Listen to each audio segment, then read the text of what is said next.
Saúde é um direito humano fundamental. Começa agora o programa dos servidores da saúde de Niterói. Olá, estamos começando agora o primeiro programa de rádio da Associação dos Servidores da Saúde de Niterói. E nesse primeiro programa, nós vamos conversar sobre direitos humanos, saúde pública e especialmente a saúde pública em Niterói. Presentes aqui no estúdio da UF, da Escola de Comunicação da Universidade Federal Fluminense, o presidente da associação, César Roberto Braga Macedo, e o nosso ilustre vereador, nosso grande militante combativo, presidente da Comissão de Saúde da Câmara de Vereadores de Niterói, Paulo Eduardo Gomes. Obrigado pela participação e pela presença, e principalmente nesse momento da conjuntura em que a gente precisa discutir e saber o que fazer com essas grandes transformações que, enfim, podem acontecer. E aí eu queria começar sobre o dia 10 de dezembro de 2018, agora há pouco tempo, que foram comemorados, se é que se pode dizer assim, os 70 anos da Declaração Universal dos Direitos Humanos. A gente queria muito comemorar, mas infelizmente tem muita coisa ali que não está acontecendo. E eu queria que o César comentasse sobre esses 70 anos da declaração e o que você acha, César, da implantação desses direitos que já tem 70 anos e até agora a gente não viu muita coisa. Pois é, primeiro que uma das palavras de ordem fundamental que a associação assumiu e vem assumindo nessa atual diretoria é a compreensão da saúde como um direito humano fundamental. Isso tem um significado para nós importante do ponto de vista das nossas lutas, levando-se em consideração que o servidor público ele é um profissional de saúde no exercício de uma função pública e ele precisa ter esse tipo de compreensão, ele precisa incorporar esse conceito de servidor público e tem que incorporar o conceito dos direitos humanos na sua prática cotidiana, e, ao mesmo tempo, coloca a associação dentro do contexto de uma luta mais ampla da sociedade. Para além das nossas lutas específicas voltadas para a melhoria salarial, para ganhos eventuais em função do trabalho e da dignidade do trabalho que a gente executa, é importante que o servidor e nós todos que compreendamos que a saúde ela precisa ser garantida. E nesse sentido, assim, em que pese o dia 10 tenha sido o aniversário, o 70 aniversário da Declaração Universal dos Direitos Humanos, a meu ver, uma das cartas fundamentais que fez com que a humanidade se aproximasse de uma forma de sociabilidade mais avançada, em que pese no papel, em que pese ainda não assumida do mundo real, o fato de você já ter um documento assinado, um documento de compromisso entre as diversas nações do mundo, colocando o direito humano, os direitos humanos como um elemento norteador de todas as demais políticas, em que pese isso a gente tem observado o tempo inteiro o conjunto de violações. E aí, assim, ontem na televisão apareceu coisa que aparece sempre, quase todos os dias tem matéria sobre saúde, quase todos os dias aparecem pessoas não sendo atendidas, quase todos os dias, em todos os lugares do Brasil. Em Niterói não é um exemplo diferente, no Rio de Janeiro, em São Paulo, em qualquer lugar desse país, a gente está vendo violações sistemáticas dos direitos humanos. E ontem, particularmente, apareceu na televisão uma matéria de uma criança que nasceu numa sala de espera sem nenhuma assistência, sem nenhuma atenção, sem nenhum acolhimento, sem nenhuma condição. Ou seja, essa criança teve o seu direito básico à vida, e aí a compreensão da saúde como um direito humano fundamental, ela nos aproxima e aproxima a saúde desse tipo de compreensão. Entender a saúde não como um setor de assistência pura e simplesmente, entender a saúde como conceitualmente e, obviamente, do ponto de vista dos seus desdobramentos práticos, como algo que nos garanta a possibilidade de uma vida digna, de uma vida de qualidade. Essa criança nasceu numa sala de espera, no chão, né? E, assim, o que me causa uma certa perplexidade é um pouco o comportamento geral, né? Porque as justificativas para aquele fato absolutamente inusitado, absolutamente grosseiro, absolutamente desqualificado, imagina, dentro de uma estrutura hospitalar, dentro de um hospital, numa sala de espera, uma criança nascer no chão, é um absurdo, é uma violação absurda, né? E aí o que aparece? Não, porque os profissionais estão sem receber. Aparece a questão salarial como se essa fosse a questão determinante. Não é. Né? A questão é mais profunda, embora a questão salarial dos profissionais seja uma questão importante, obviamente, mas não é o que justifica aquele fato. Por quê? Porque esse tipo de ocorrência ele acontece de uma maneira sistemática em diversos lugares no Brasil e em outras circunstâncias também. E a própria abordagem, né? A abordagem feita pela imprensa, né? O comentário do repórter, quando estava anunciando, né, a matéria e tal, ele termina dizendo, mas a criança vai se chamar Vitória.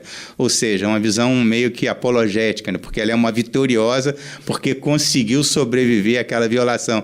E aí você incorpora um certo ethos heróico dentro dessa perspectiva. É uma mãe vitoriosa, uma criança vitoriosa porque sobreviveu a uma violação, e aí você não diz que a violação é uma violação. Né? Quando a violação explícita, ao vivo e a cores, na televisão, para todo mundo poder ver e enxergar, ela não é tratada do ponto de vista crítico na dimensão que é necessária e que ela deveria ter sido. Então, sabe, isso constrói uma outra forma de compreensão, né, que, a meu ver, se aproxima daquilo que a gente chama de banalidade do mal. O mal está ali presente e as pessoas olham para ele como se não fosse, né, totalmente banalizado do ponto de vista da abordagem, sem que você compreenda a dimensão humana, a dimensão crítica da reprodução da vida, sendo, de alguma forma, colocada em risco, colocada em perigo. E se, nesse caso, a criança conseguiu sobreviver e a mãe, enfim, né, conseguiu sobreviver, em outros lugares desse país, quando acontecem situações semelhantes, muitas vezes a criança não sobrevive ou a mãe não sobrevive, e essa foi uma situação de parto, mas acontece com um paciente que chega dentro de um hospital com infarto agudo do miocárdio e não é atendido e acaba tendo um desfecho desfavorável, evoluindo para o óbito, ou um acidente, ou isso. As circunstâncias e as situações do ponto de vista clínico são as mais variadas. Então a gente precisa ter uma reflexão profunda sobre o que significa os direitos humanos no nosso cotidiano, particularmente na área da saúde. É essa compreensão que a gente precisa ter, precisa aprofundar, né? Não dá para você lidar com a saúde como se não fosse um direito, né? E lidar com a péssima qualidade da atenção como se não fosse uma violação. É uma violação constitucional, é uma violação de direito, é uma violação contra a possibilidade da vida. Eu, concordando com César, queria apenas, não custa nada lembrar que a Declaração Universal dos Direitos Humanos é decorrente de um ambiente de barbárie que sucede a constatação dos crimes de guerra, realizados pelo Terceiro Reich sob o comando do Hitler. A constatação de que milhões e milhões de pessoas morreram, tiveram a sua vida retirada por conta de uma visão de mundo daquela época, felizmente derrotada, e que fez com que o movimento, num primeiro momento de poucas nações, pouco mais de 40 nações, se articularam para declarar, para fazer o texto que, na prática, a defesa da vida. Quando nós olhamos um quadro com todo o saber científico e tecnológico acumulado pela humanidade, do fim da Segunda Guerra Mundial até hoje, e verificarmos que coisas simples, como um parto, podem nos mostrar fotografias ou filmes de uma situação de descaso na coisa pública, faz com que nós constatemos que, para além do discurso e para além do texto belíssimo da declaração, muitas coisas continuam acontecendo que nos aproximam de um ambiente de barbárie. A minha formação, eu convivo aprendendo permanentemente no Conselho Municipal de Saúde, com os meus amigos médicos e trabalhadores da área de saúde, os problemas por que passa a saúde. É evidente que a minha formação não me permite ter o olhar que o César tem.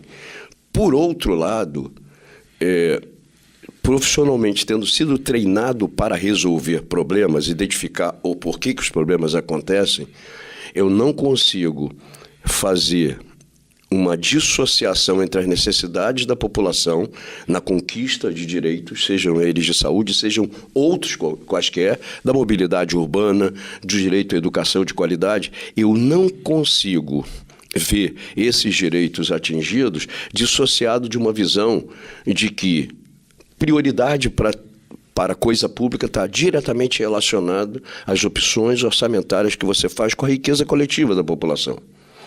Então, quando nós pagamos impostos, sejam eles impostos federais, pagamos impostos estaduais como ICMS, IPVA e etc., e pagamos impostos locais, IPTU e outros do gênero, nós montamos o orçamento e a receita e a riqueza da população de um determinado ambiente. De que maneira eu me utilizo dessa riqueza? Que prioridades eu atribuo?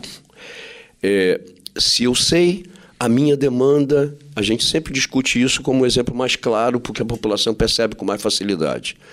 No caso da nossa cidade, nós sabemos exatamente a quantidade de mulheres que existe na população, atendidas ou não pelo programa médico de família, que é saúde básica, que visa preferencialmente, radicalmente, a prevenção em detrimento da cura.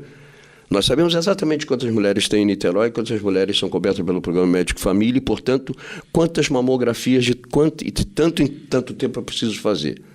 Qual é a quantidade de recursos humanos que eu preciso ter para que essas mulheres sejam monitoradas pelos trabalhadores da área de saúde e possam se prevenir de doenças mais graves como o câncer de mama?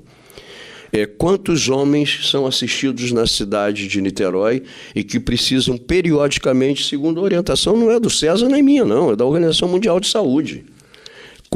De quanto em quanto tempo homens precisam fazer exame de próstata de qualquer natureza e outros tantos exames? Nós temos recursos humanos e recursos físicos, estruturas físicas para atender essa demanda? Isso não estou nem falando das emergências, que foi o caso que o César citou, alguém que chega infartado e que precisa ter um atendimento pronto. Quanto mais rápido for o atendimento, maiores são as possibilidades de sobrevivência daquela pessoa.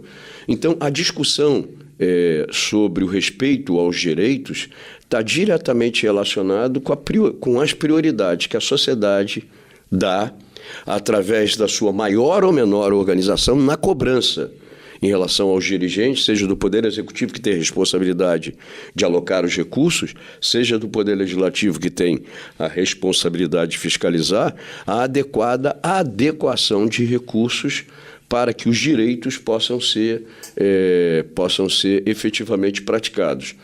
Essa é uma discussão e os problemas para que isso aconteça, eles acontecem em Niterói, acontecem no estado do Rio, acontecem no país. De que maneira? Isso sem falar e sem ter nenhum tom moralista dos desvios cada vez mais descobertos de recursos públicos que poderiam ser desviados para a saúde, para a educação e para uma série de outras demandas da população e que são desviados para o enriquecimento daqueles que se aboletam, né, se empoderam no espaço público para a acumulação privada de riqueza. E o caso presente, acabamos de ser surpreendidos com o caso de Niterói, que é emblemático, em que o prefeito nessa semana foi preso, segundo o Ministério Público, com provas robustas de desvio de quê? Quando a notícia chegou, e eu vou interromper aqui para que a gente possa continuar com outras abordagens, quando a notícia chegou de manhã, fui acordado pelo chefe de gabinete pedindo para eu ligar a televisão, porque o prefeito de Niterói estava sendo preso. A primeira coisa que veio à minha cabeça, César, Cláudia, era que era transoceânica. Finalmente descobriram as relações promíscuas entre Ricardo Pessoa, o grande articulador das falcatruas da Lava Jato, e a obra que ele ganhou sem licitação. A primeira coisa foi transoceânica. Poderia ser a Prole, as relações com a empresa de comunicação que também servia Eduardo Paes. Quando a gente se detém nas notícias e lê o release do MP, ele estava num sistema que é a absoluta caixa preta, que é o sistema de isenções de passagem para estudante, para idoso, para portadores de deficiência, que é controlada pelo empresário. É o empresário que diz à prefeitura quantas isenções ele teve, porque ele tem o banco de dados, e a prefeitura paga ele, criando dificuldades nesse repasse de tal modo que ele pudesse receber, uma vez criada a dificuldade, receber 20% de propina.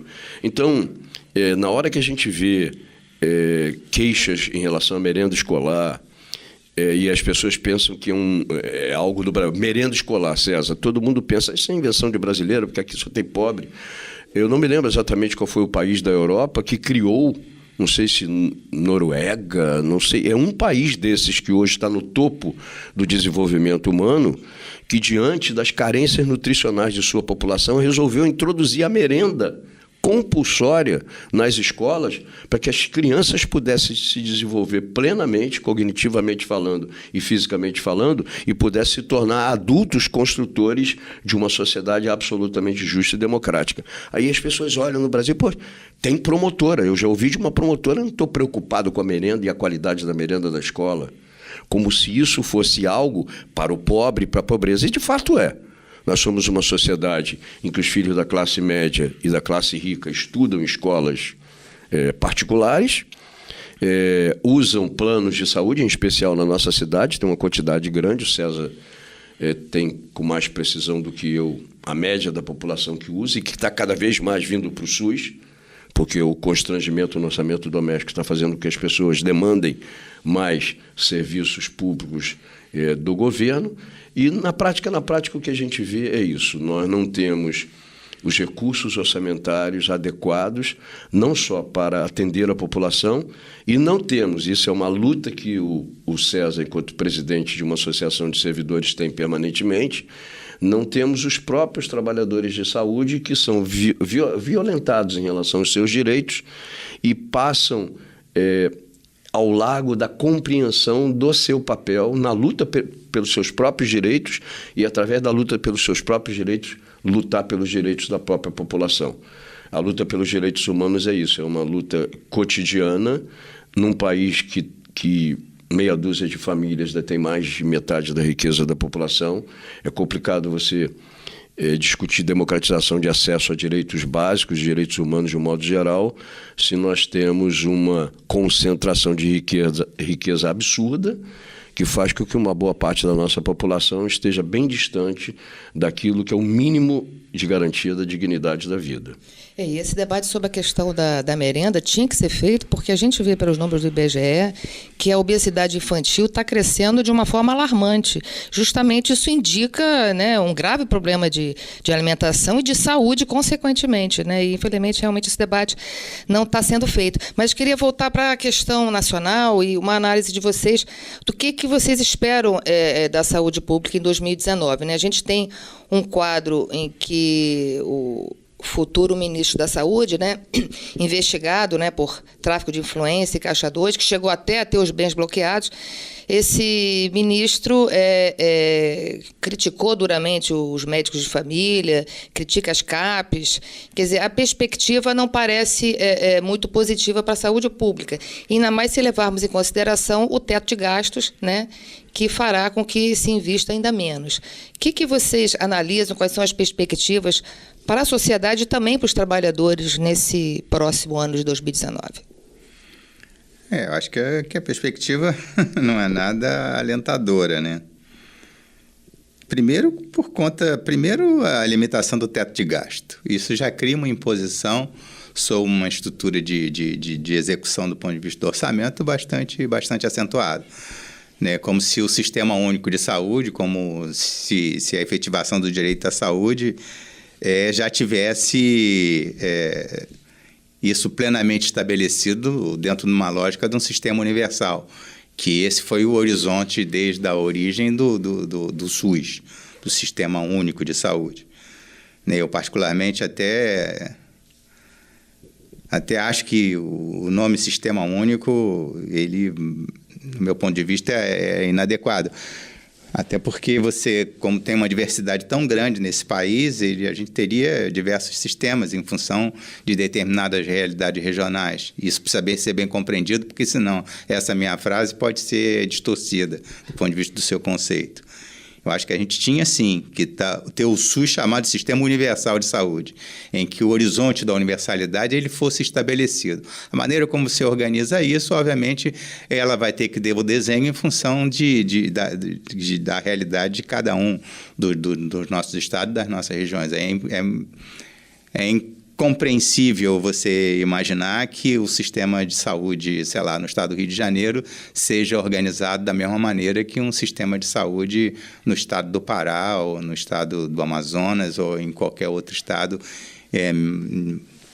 com áreas territoriais imensas e com uma dispersão populacional bastante grande. Ali há que se desenvolver tecnologias de organização, mas tecnologias assistenciais também, que dê conta de você diminuir uma coisa chamada variabilidade da prática clínica. O que significa isso? Significa que dentro de uma mesma situação do ponto de vista clínico, você tem que ter condutas que sejam as mesmas. Esteja você paciente no estado de São Paulo, esteja você paciente no lugar mais distante, né? Enfim, isso significa você pensar o sistema de saúde a partir da compreensão daquilo que o Paulo havia, de alguma forma, esboçado levemente, e compreender o conjunto das necessidades sociais de saúde da população, fazendo uma prospecção sistemática e que se aprofunde em cada momento. A gente tem bloqueios do ponto de vista orçamentário bastante forte, né? Mesmo antes da restrição por 20 anos, nós já tínhamos uma base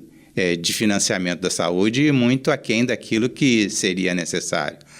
Né? Em média, se gasta no Brasil $300 e poucos per capita ano, quando os sistemas considerados sistemas universais estão numa média de $2.000, mais ou menos, $1.800, $2.000 por aí. Pequena diferença. Ou seja, a gente tem isso, o resultado disso são vazios assistenciais bastante importantes. E aí o que se vê na prática é o que a gente chama de focalização da atenção. Né? Diante da impossibilidade financeira de você ter um sistema universal, se focaliza. E aí a gente precisa compreender outra coisa chamada, que é a história da medicina de família, ou do médico de família, ou do mais médico, ou o que seja. Né? E aquilo que se convencionou chamar de atenção básica.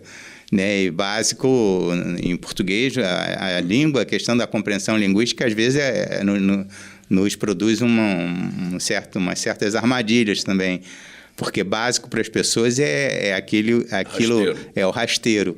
E, no entanto, o primary care, ou atenção primária, significa primário no ponto de vista da primazia, aquilo que é mais importante.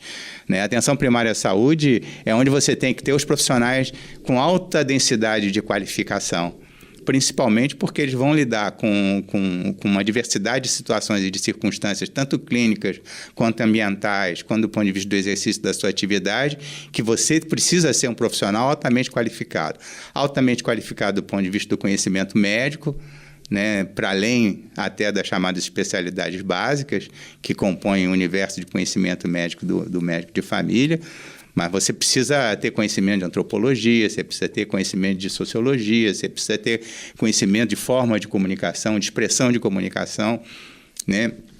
Então, esse profissional ele tem que ter um nível de qualificação altíssimo. E, em contraparte, a outra coisa é que ele tem que ser para todo mundo. Né? Você não tem que ter médico de família só para, entre aspas, as populações ditas vulneráveis. O Brasil é um país que vive numa situação de fragilidade estrutural bastante acentuada, para além de vulnerabilidades. E aí são dois conceitos que precisam ser compreendidos também. Não vou discorrer sobre isso agora, porque também não é essa a nossa intenção, mas ele é importante porque entra como justificativa, muitas vezes, para se fazer investimentos em tal lugar e não em outros lugares. Na lógica de sistema universal, você tem que ter um sistema voltado para todas as pessoas, né, para todos os lugares. E a atenção de saúde da família, ela teria que ser absolutamente universalizada. Quando, por exemplo, na nossa cidade se fala em médico de família e diz, já atingimos, sei lá, 80%, 90% de cobertura, isso não é verdade. Né? Por quê? porque a população-alvo escrita, ou pelo menos assumida pela própria Secretaria, pela própria Fundação Municipal de Saúde, é uma população que não ultrapassa 150, 160 mil habitantes, quando a gente está diante de uma população numa cidade que tem quase 500 mil habitantes. Já passou. Né? E já passamos de 500 mil. Então, a população-alvo a ser coberta com atenção primária de alta qualificação e também atenção às especialidades de alta qualificação e um atendimento às urgências e o atendimento hospitalar de alta qualificação tem que ser voltado para toda a população. E aí entra aquilo que o Paulo estava, de alguma maneira, colocando. Mas Niterói tem uma cobertura por plano de saúde. Ora, a cobertura por plano de saúde, as pessoas que acessam plano de saúde criam um viés do ponto de vista assistencial que é muito importante, porque a medicina que o acesso é definido por quem pode pagar. Uhum. Né? Eu posso pagar e aí compro um plano de saúde. Isso entra como uma imposição. Por quê? Porque você também vê pessoas que claramente as suas famílias não têm condição estrutural de aceder, de acessar, de comprar, né? De acessar via compra, aquisição de plano de saúde, tendo que se desdobrar e fazendo das tripas coração para poder bancar financeiramente um plano de saúde, porque tem dentro da sua casa, dentro da sua família, alguém em situação de fragilidade maior e tal, e as pessoas se cotizam para poder bancar plano de saúde e tal. Isso aí entra em outro aspecto, além da doença em si ser um fator de empobrecimento das populações, e notadamente das pessoas já mais empobrecidas, ter que pagar um plano de saúde também é um fator de empobrecimento. E aí como é que a gente vai falar em qualidade de vida quando a possibilidade de acesso das pessoas a serviços de saúde, ela contribui para o aumento do seu empobrecimento e para uma diminuição da sua qualidade. Então, essa é uma questão complicada. Tem uma frase que há muito tempo eu fico prestando muita atenção, principalmente em momentos eleitorais, quando os candidatos se colocam, né, os candidatos a prefeito e por aí.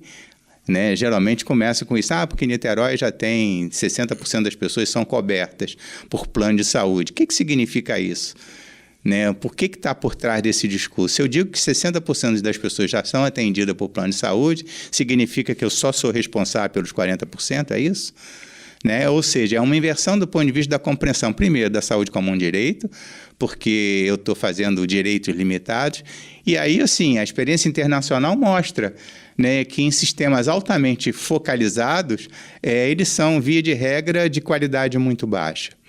Não tem essa de medicina de pobre para pobre.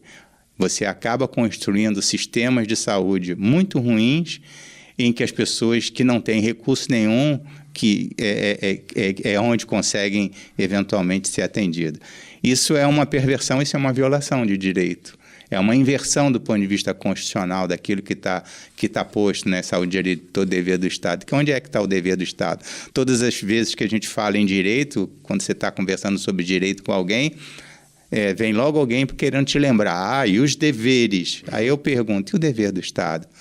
Né? É claro que todo mundo que sofismaticamente, quando tu fala de direito, vem com a história. E os deveres, ele está por trás desse discurso dos deveres, ele está assumindo uma retórica que te leva à contraposição ao direito. Né? O que ele quer é justificar ou criar um elemento que justifique a negação do direito. Isso é sempre muito ruim. A gente tem que ter preocupação e cuidado com determinadas afirmações. A atenção primária, ela é a atenção mais importante. Agora, ela não se baseia só, e também é outra visão, ela é, obviamente, é um modo de atenção que rompe com aquilo que a gente chama da barreira entre, a gente chama de muro da vergonha, inclusive os sanitaristas chamam de muro da vergonha, entre a medicina preventiva e a medicina curativa. Não existe isso.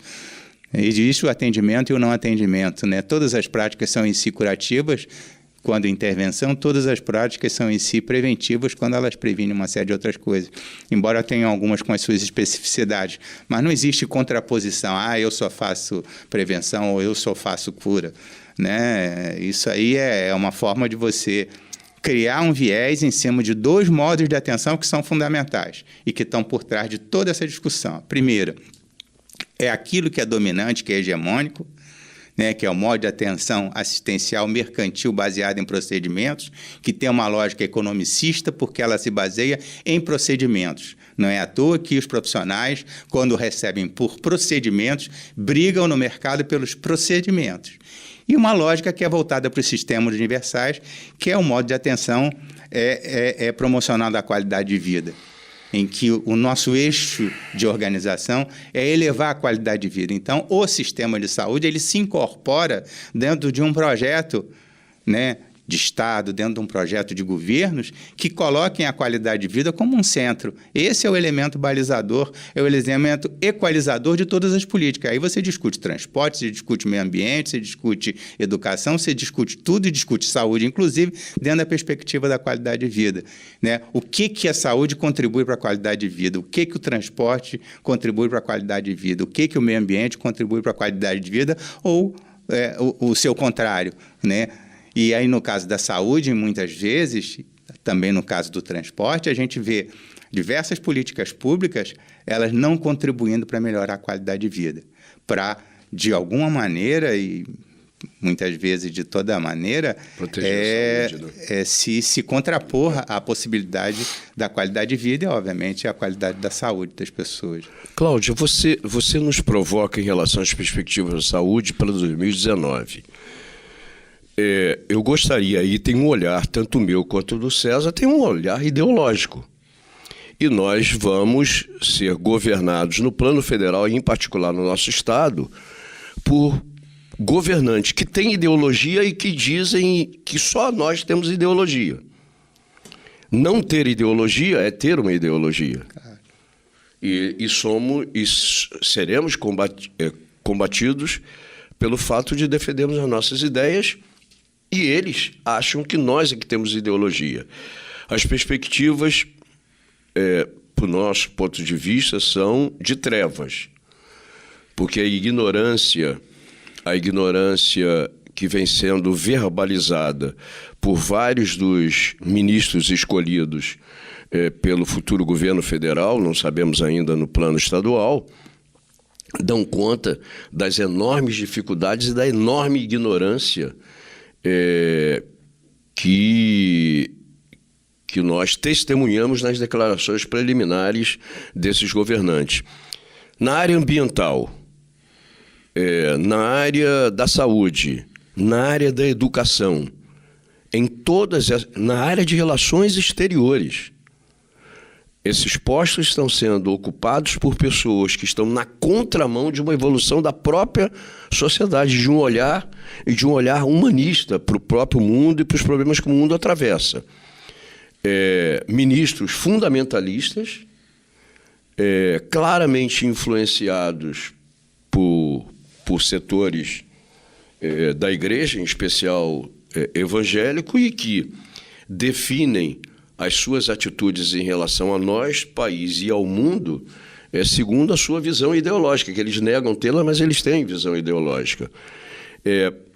Para além dos gastos e do teto dos gastos colocado por Temer, e que não há nenhuma perspectiva de que esse novo governo federal vá eliminar, vá derrubar, nós temos um conjunto de barreiras que interferem diretamente na qualidade de vida que o povo brasileiro terá a partir de agora. Isso por quê? Isso interfere também na saúde inclusive mental da população, que não é categorizada enquanto portadora de doença mental. Tem na população uma neura generalizada de que nós vivemos num ambiente de insegurança, podemos ser mortos na rua a qualquer momento, somos um país ocupado por bandidos e o futuro presidente da República assume em 1º de janeiro, acabará com isso. Abracadabra, acabou. Na medida que as frustrações em relação às promessas, todas elas manifestadas de maneira mais simplista e superficial, até porque o futuro presidente da República demonstrou ao longo da sua vida parlamentar desconhecer absolutamente nada a não ser de assuntos corporativistas das Forças Armadas. Não tem, se você analisar toda a Por produção. isso que tá indo a todas as formaturas. Pois é, já começou, foi a todas as formaturas. Eu não vejo nada demais. Ir a todas as formaturas, mas ele deveria ir à Fiocruz, ele deveria ir aos órgãos de pesquisa, verificar o que se faz no Brasil ou não. Então, eu tenho... Podia se ilustrar um pouco mais, né? Pois é. Então, o passado dele e a produção intelectual e parlamentar dele é abaixo da crítica. Comparável ao Tiririca ou a outros tantos. Tá? E eu não quero, com isso, manifestar nenhum demérito. A sociedade acha que Tiririca é uma brincadeira, é um produto da rebeldia da população ao fazer determinadas escolhas, e, no entanto, eu acho que ele é menos pernicioso ao futuro da sociedade brasileira. Ele diz que o pior que está não fica, mas acho que a gente vai ver que fica, né? Pois é. Então, eu tenho preocupações em todas as áreas. Em todas as áreas. Esse gosto que o futuro presidente da República tem de bater continência, tudo que bate continência até para lojas americanas, etc. Eu sou da área de telecomunicações, Cláudia me acompanha há muito tempo na Embratel, sabe disso. A luta que nós tivemos para fazer uma base de lançamento autônoma, que é algo que suporta o desenvolvimento científico e tecnológico do Brasil no lançamento de satélites, uma base em Alcântara, temos notícia de que porque ele é um admirador do Trump, temos notícia que ele deve entregar a operação da base de lançamento de satélite e foguetes de Alcântara aos americanos. Quer dizer, na realidade, o futuro governo tem uma visão que considera, apesar do discurso simplista de que vai resolver todas as coisas, defende as teses de quem eventualmente está bem no Brasil, socioeconomicamente falando, vai continuar, e não tem nenhum projeto que vise reverter a iniquidade que existe em grandes parcelas da população. Porque quando ele contrapõe a agricultura ou agronegócio e diz que, de maneira simplista, e o povo entende, talvez por isso ele tenha sido até vitorioso no processo eleitoral, é inconcebível que um agricultor, um homem simples do campo, seja surpreendido pela fiscalização do IBAMA com algumas gotas de óleo diesel na plantação e ele seja multado, etc, etc. O que ele está querendo dizer com isso? Ele está querendo dizer que o pobre homem do campo, em relação às viagens dos ambientalistas, o pobre homem do campo tem que ter razão o tempo todo e a defesa do meio ambiente não tem absolutamente nada. Já seguindo o Trump, já disse que não vai honrar Acordo de Paris, que não tem mudança climática, que nada disso está acontecendo. O mundo está visivelmente dando sinais, a natureza está dando sinais de que ela está reagindo a uma terceira lei de Newton, que vale para tudo, inclusive para a natureza. A natureza é agredida permanentemente pela ação do homem. Ela está devolvendo ao homem, com bastante antecedência, os sinais de como ela vai reagir daqui para frente. E eu banalizo as discussões e tratando superficialmente as questões de meio ambiente que interferem diretamente na vida. É o futuro do planeta, não é só dos bichinhos e da grama, é do ser humano. Nós fazemos parte do meio ambiente, é banalizado. As relações com a ciência e tecnologia, nós temos que definir. Tá bom, ele vai viaja para a Coreia, viagem para Japão, viaja para todos os países asiáticos e fica maravilhado com o desenvolvimento científico e tecnológico. O quanto ele está disposto a reverter, como nós defendemos, a qualidade da educação brasileira, de tal modo que em 4 décadas, em 50 décadas, nós possamos repetir, num país tão rico e com tanta criatividade entre os brasileiros, nós possamos reverter a situação de absoluta falta de oportunidade para que as crianças se desenvolvam plenamente e nós tenhamos uma sociedade adulta de outra natureza. Tem uma estatística, quer dizer, a falta de compreensão do futuro governo para essas coisas elementares, para mim, aponta um período de muita luta e muita crise, porque os resultados que a população que o elegeu espera dele não acontecerão com a rapidez que as pessoas imaginam que acontecerão. E os problemas continuarão se manifestando. Tem uma estatística, para mim, que é fundamental, ela diz respeito, ela influencia em tudo, até porque a luta por direitos passa por você ter uma população radicalmente educada sobre o que significa ser humano, sobre o que significa ter direitos, sem educação, sem uma educação crítica que você possa interpretar a realidade que te cerca e verificar porque sua vida não é melhor do que ela está sendo. Tem uma estatística que para mim é fundamental, é uma estatística que na biblioteca da Embratel, quando eu trabalhava lá, a gente tinha livros sobre todos os assuntos, antropologia, sociologia. Não é à toa que, num determinado momento da história, o presidente do Deutsche Bundespost, que era a Embratel alemã, era um filósofo. O presidente da Embratel alemã, num determinado período da história, era um filósofo que precisava compreender o valor da comunicação entre os seres humanos como algo que ia muito além de um negócio em que você acumulava riqueza. Mas essa estatística dava conta do seguinte: de cada 2 milhões de crianças que nasciam no mundo, uma era genial, em qualquer campo da genialidade humana: arte, ciência, música, teatro, biologia, física, etc. Uma criança a cada 2 milhões de crianças que nascem no mundo é genial. Nos países desenvolvidos, onde o acesso à educação de qualidade é intenso, entre 90% e 95% dos gênios nascidos são descobertos pelo Estado, porque o Estado está presente na educação e no estímulo máximo da potencialidade de cada ser humano.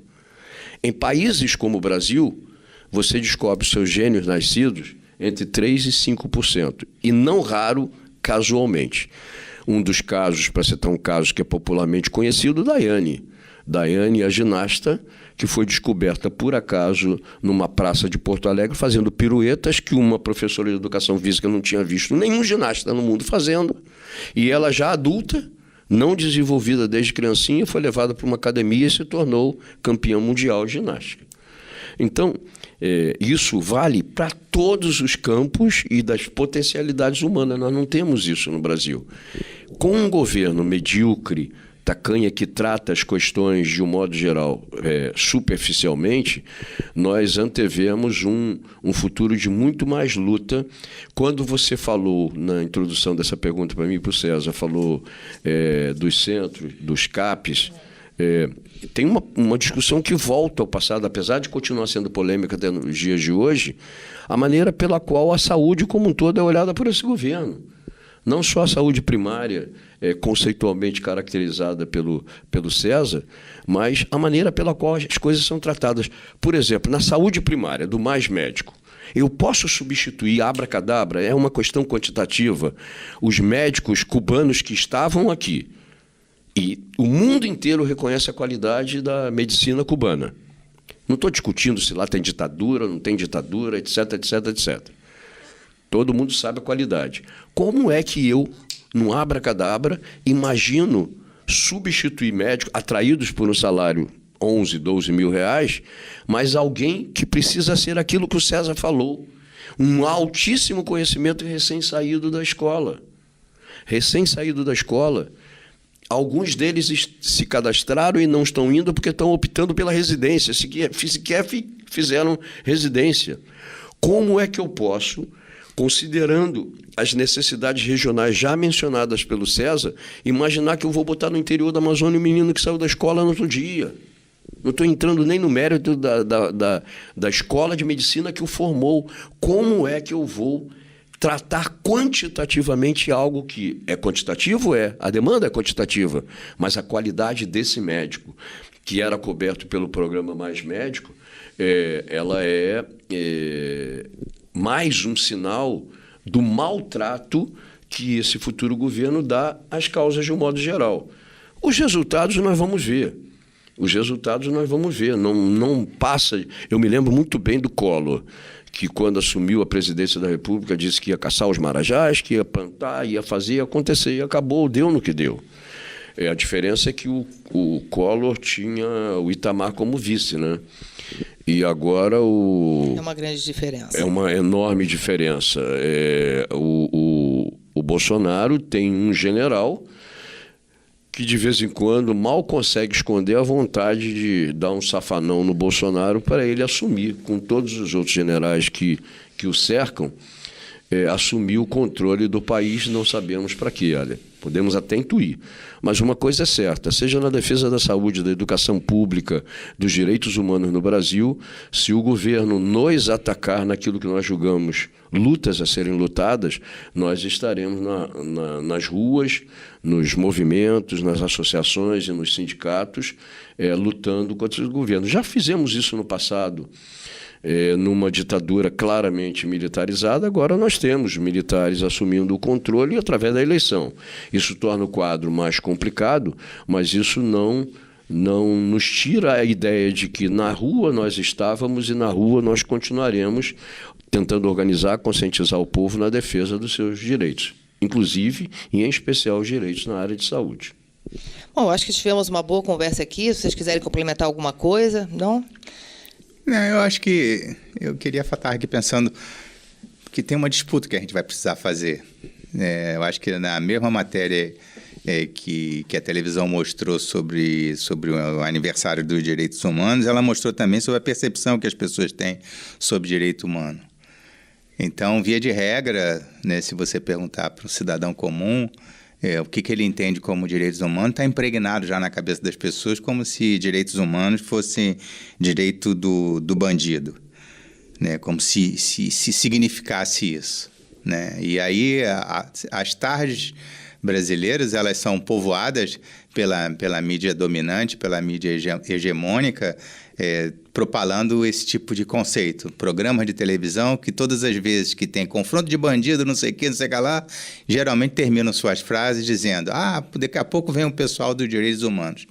Isso faz um construto do ponto de vista mental, do ponto de vista afetivo, do ponto de vista emocional, e faz com que as pessoas compreendam os direitos humanos como defender violadores, defender estupradores, defender assassinos, defender não sei o quê. E os exemplos também são grotescos às vezes, né? Porque geralmente te perguntam: e se por acaso alguém da sua família for violado, não sei o quê, você vai defender o direito humano dessa pessoa? Ou seja, ele não está falando de uma situação pontual, ele está construindo um conceito, construindo uma visão de mundo na cabeça das pessoas. Existe uma perversão por trás desse tipo de colocação. Então, essa é uma disputa que a gente precisa fazer, né? Em que pese a questão da Declaração Universal dos Direitos Humanos, do direito do homem, ela fez parte de um ideário construído na Revolução Francesa, em 1789, depois retransformado, depois de 2 eventos que foram gravíssimos e fatídicos na Europa e que acometeu todo mundo, que é a questão das 2 guerras e tal, com todo tipo de barbárie possível e imaginável, né? Então, a Declaração Universal de Direitos Humanos construiu uma nova forma de sociabilidade, né, em que a questão do direito à vida ele é o seu eixo vertebrador. O direito de cidadania é o seu eixo vertebrador. E a gente precisa compreender isso, precisa disputar. A gente ainda precisa disputar conceito, imagina isso. Precisamos disputar um conceito para poder disputar as políticas públicas no seu sentido mais direto e mais profundo. Então, o que eu colocaria, gostaria de terminar dizendo que ainda temos uma tarefa de conversar, né? Precisamos conversar com todas as pessoas, precisamos, no nosso caso, como servidor público, conversar com os nossos colegas, né, profissionais de saúde, né, conversar no sentido que a gente consiga incorporar um conceito também, né, da nossa atividade, que de alguma forma vem sendo deteriorado pelas múltiplas formas de precarização do trabalho. Conversar pelo sentido, né, conversar para que as pessoas possam compreender o sentido do seu próprio trabalho, né? Se compreender como um profissional de saúde no exercício de uma função pública é um salto de qualidade muito grande, né? Nesse exemplo que eu citei inicialmente, da senhora que teve neném no chão e tal, não sei o quê, é impensável você imaginar profissionais de saúde que deviam estar lá para dentro, sei lá, fazendo qualquer outra coisa, não se veem sensibilizados a ponto de assumir aquilo que é a sua função precípua, que é a razão de ser da existência de cada um de nós, como profissional de saúde, né? Que é a arte de cuidar, que é o exercício de cuidar, e aí, no caso da função pública, de cuidar todas as pessoas que são cidadãos de direito. Quem está ali não é só qualquer um, é um cidadão de direito no exercício pleno da sua cidadania. E a gente precisa compreender isso, a gente precisa defender a cidadania, a gente precisa defender os direitos, a gente precisa defender a vida, a gente precisa defender o direito humano o tempo inteiro. E aí a disputa pelo conceito ela é fundamental, porque como dizia Paulo Freire, né, quando dizem muitas vezes a teoria na prática é outra. Não, a teoria na prática não é outra, a teoria na prática é a prática. Quando a teoria na prática é outra, é porque a teoria era outra. E aí nós precisamos incorporar a teoria do cuidado, a teoria da humanidade, a teoria que, de alguma forma, nos transformou e transforma o tempo inteiro os homens em homens, posto que somos. Eu complementaria dizendo o seguinte, nós estamos vivendo na história recente da humanidade, após a última revolução científica e tecnológica, nós estamos diante de um mundo estruturalmente desempregador. Significa que populações e contingentes enormes da população mundial, isso se agrava em países como o nosso, elas não têm, à luz do desenvolvimento do capitalismo, ela não tem espaço para trabalho. As máquinas, os softwares, os hardware, eles podem substituir a maior parte das atividades humanas, algumas não. Nenhum computador vai fazer uma poesia como Chico Buarque faz, Gilberto Gil, Gabriel Garcia Marques, que nos abandonou recentemente. Nenhum computador vai escrever um romance ou um texto como do Gabo. Mas uma série de atividades humanas podem ser substituídas por máquinas, por inteligência que é transferido das nossas cabeças para dentro das máquinas e dos programas de computador. De que maneira, então, você, para garantir a vida, porque sem trabalho você não tem o recurso para se alimentar, para ter saúde, para se vestir, para conviver num mundo de mudanças, como você faz isso?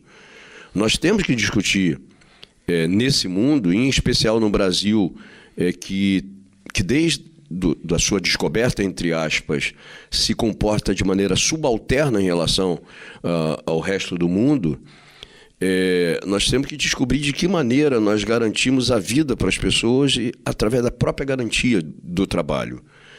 E a garantia do trabalho passa por uma discussão que não precisa ser feita internamente no Brasil, porque nós temos desigualdade, nós temos oportunidades de trabalho para determinados setores da sociedade, e temos a condenação de parcelas enormes da nossa sociedade, numa economia globalizada, em que eu tenho que falar de competitividade, em que eu tenho que vender, que eu tenho que ter balança, etc., etc., os fins da competição global acima de toda e qualquer razão, nós temos que discutir, não só no Brasil, mas no mundo inteiro, a maneira pela qual nós garantimos a vida através do trabalho.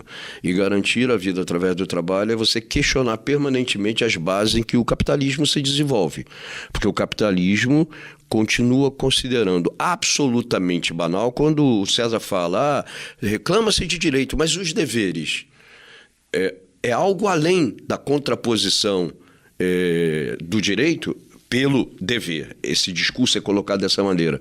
Mas, na realidade, por trás disso, tem a aceitação da fatalidade de que uns podem viver com dignidade e outros são condenados a nada. Se nós queremos um mundo com defesa da vida das pessoas, nós precisamos, inclusive, combater as formas pelas quais as relações de trabalho têm sido sistematicamente precarizadas e os trabalhadores em situações precárias de trabalho, eles não conseguem identificar nem por onde começar a luta na defesa dos seus próprios direitos e a partir da garantia dos seus próprios direitos enquanto trabalhador, seja da área de saúde, seja da área de educação, a partir do não saber como garantir seus próprios direitos, acabam afetando o direito daqueles para quem eles prestam os serviços.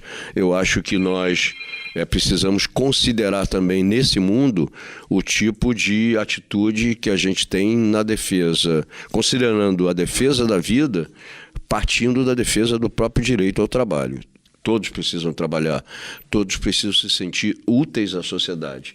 Ninguém vive, a não ser aquele que se isola no meio do deserto, no meio da selva, e pesca, e pega um fruto, etc. Nós vivemos em sociedade. Uma sociedade que o trabalho de uns servem para prover algo para o outro. E isso pressupõe todos poderem trabalhar. E eu acho que essa garantia está cada vez mais longe de uma boa parte dos brasileiros e também no mundo. Quando nós vemos as recentes disputas na França de quebra-quebra, um país e uma sociedade acostumada com direitos há muito tempo conquistados e que, para mantê-los, precisa atitudes como aquelas que são adotadas.